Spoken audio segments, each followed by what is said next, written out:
Dane Court, Year 3, Roman story. Here in this dark, damp cellar filled with cobwebs, this girl was hiding.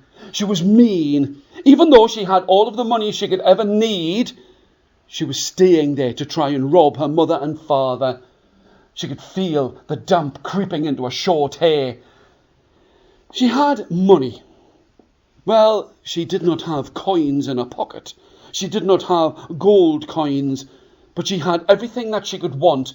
But she wanted to have more than her mother and father put together. And as she was there in the darkness of the cellar, a cold wind blew on the summer's night. Here in Gaul, there was no shortage of anything. They had bananas, and they kept them in the cellar. And as she moved one, there she could see, tied up against the wall, her brother's sharp sword. Her brother had fought in all of the wars. He'd fought for the Roman army, far away from here in Germania. But she looked at it, and it was the only thing that kept her attention was the fact that there was a cracked wooden box with a steel lock and hinges. She knew that her parents kept money inside of that place. She was quite happy to go over to it. She would never get the key to open it. She had a great curiosity inside of her heart. And without waiting for a single heartbeat, she took her brother's sharp sword and started to try and break the lock. She did not care that he had fought over all of the Roman Empire, and now she was using it to break a lock. She started to prise and pull at the lid. She started to use it. She broke it in half, and a hand slipped inside of that box, and the lid slammed down.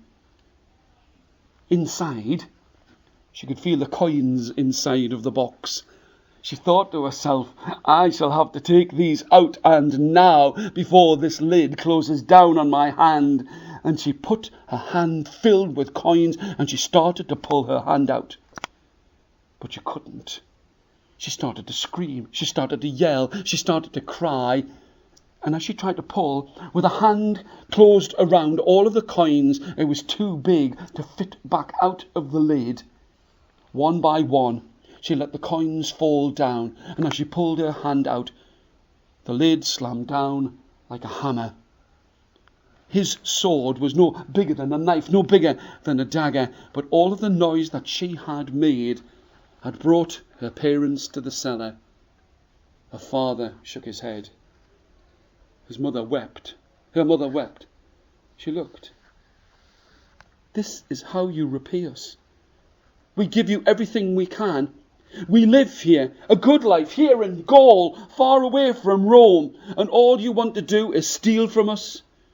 The girl could feel a heart beating in her chest, hot salty tears rolling down her cheek and chin, and fell onto the lock. And years later, when she would look at the lock, she would see the salted, rusty stains on the lock, and remember that night when she spoke with her parents, and they talked about what it was that she wanted, what she could have, and what she would need. She learnt a lesson that night. And you'll see her, there in the middle of the forum, a sword by her side, no bigger than a knife or a dagger, always to remind her that she had enough and did not need to steal. To 1p, Florence Nightingale's story. Where or when? When. Okay, thank you very much. On this icy winter's morning, he was standing there. After the battle in the Crimea, he stood there. He was trying to be happy. He was trying to be strong. But there was one thing that filled him with pride. He always tried to keep his clothes clean. He'd had to carry the flag, the colours for the regiment, but really it was a stable boy. And now as he walked towards that hospital at the edge of the battlefield, he was looking for his brother. In his pack, at his back, he had a toy. It was a wooden toy. It was dressed like his brother who was fighting in this place. It had a beautiful drawn and painted uniform on, and a rifle over its shoulder, but he couldn't show it to anyone else. It was not soft, but he would hold it close to him to help him go to sleep. He'd hidden it inside of that pack. Well, the sun was fighting through all of the ice and the snow, and he could see Florence Nightingale standing there, making sure that all of the wounded soldiers were given the right kinds of food. There was a smell of apple pie in the air, and even oranges. Oh, she'd worked hard to make sure that all of these men got the things that they needed: a clean bed, clean bandages, and good food to eat. She looked at him. She handed him a small piece of apple pie. He wasn't going to have it himself. He was going to keep it for his brother. He wrapped it up inside of a cloth and put it in the pack in a sack at his back and started to look around. All of the soldiers looked the same, lying there. But then he could feel the horse behind him. It started to nudge him. It started to pull at the buckles, at the pack and the sack at his back. And his toy soldier fell down upon the ground and rattled. One of the soldiers lying on one of the beds sat up. "Joe, is that you? Is that you?" And it was his brother. He recognised the sound of his toy falling down on the ground. Out of all of these thousands of men lying in the field hospital, his own brother recognised the sound of his toy. Oh, how glad he felt to find his brother, but even happier still to know that someone like Florence Nightingale was making sure they were kept warm and clean and safe and well fed, and for once he did not mind his horse stealing his food. Do you want me to start with who, where, what, why, or when? When? On this blazing summer's morning, the girl was standing there. She was a good girl, tall and brave. She knew what it was to have money in her pocket because she was rich. But she'd never thought, after she'd been inspired by the work of Florence Nightingale, that she would have to come to a battlefield that was here on the side of a hill. She did not come just to help the soldiers. She'd heard about the children who were there at the side of the battlefild, who would have lost mothers and fathers.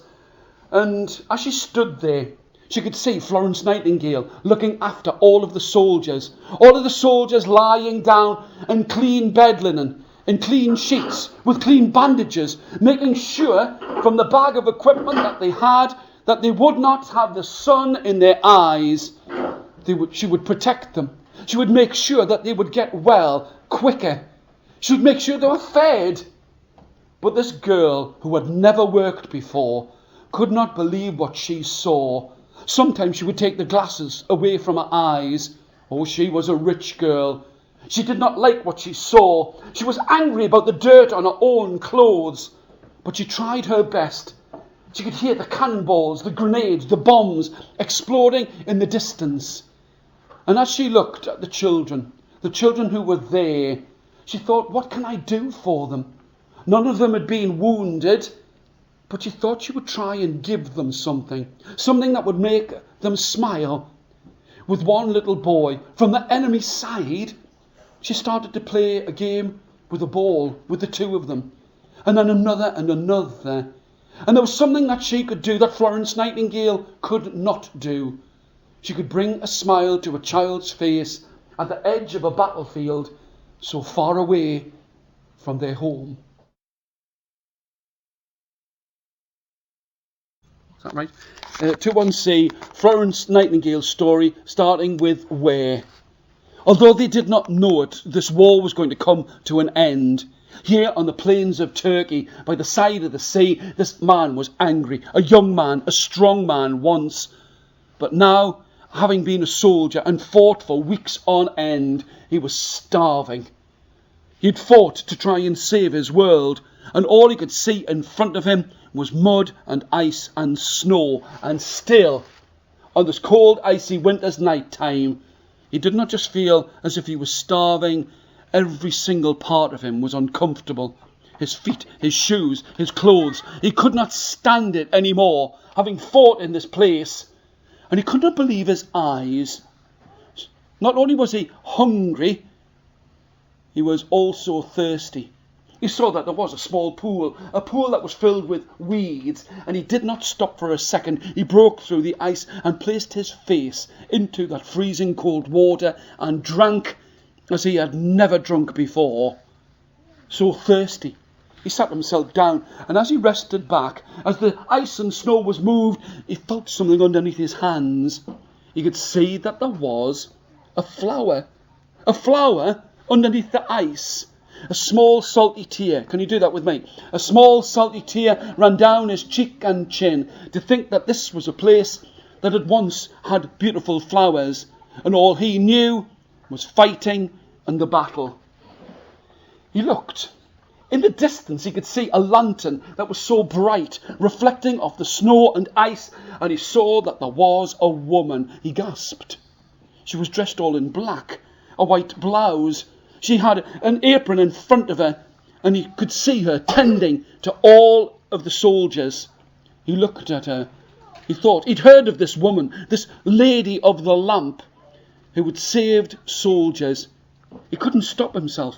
He looked and watched her, looking after all of the soldiers. She was writing down where they were. She was writing down where they'd been hurt. She was writing down what they needed as their medicine.